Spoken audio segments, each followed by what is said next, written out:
sa buong Pilipinas. Ito ang Radyo Pilipinas News Update.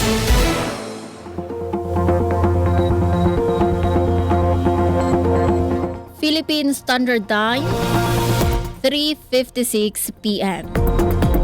Mga pahinga kulob sa iyong atanan, asyay ni ang mga balita yan na nga oras. Masobra 46 million pesos nga cash aid gindistribuer sa 9,230 nga mga tricycle drivers sa Eastern Visayas. Detalye, pamatian naton matikang kan Charmaine Perito Balvez. Radyo Pilipinas Report. Gindistribuer sa DSWD Eastern Visayas ang kabugusan nga 46,150,000 pesos como cash relief assistance para sa yunukot-yukot nga mga tricycle drivers sa rehiyon nga apektado sa paghataas sa presyo sa petrolyo.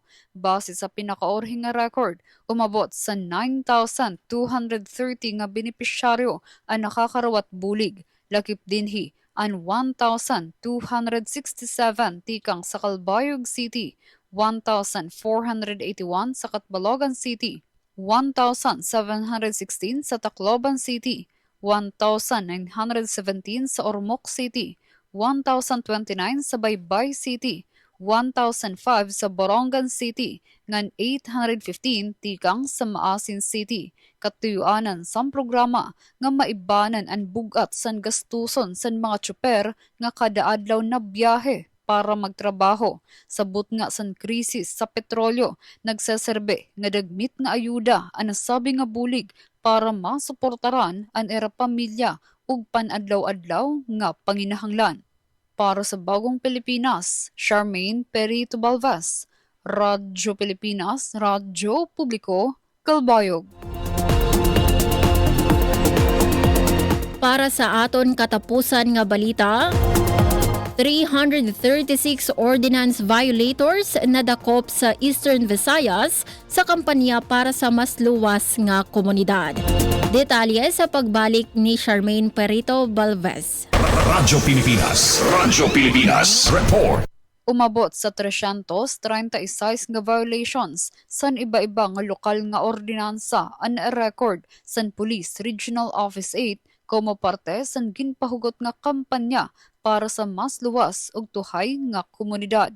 Lakip sa mga na-record nga pagtalapas mao ang masunod: 238 nga curfew violations, 54 nga kaso san pag-inom makahurubog nga alkohol sa pampubliko nga lugar, 35 nga insidente nga paggawas nga waray bado panigbaw, ug 9 nga reklamo kasumpay sa late night videoke. Sa kabugusan nga numero, 50 ang ginpamulta, samtang 286 ang ginreprimand ug gintagan babala subay sa umiiral nga ordinansa. Base sa Pro 8, importante ang pagsunod sa simple nga mga regulasyon para malikyan ang mas dagko nga krimen ug mamintinar ang kahimyangan sa komunidad. Padayon liwat ang panawagan sa kapulisan sa publiko nga makiusa ug magsunod sa mga lokal nga regulasyon para sa kahimyangan sa bug-os nga rehiyon. Para sa Bagong Pilipinas, Charmaine Perito Balvez, Radyo Pilipinas, Radyo Publiko, Calbayog.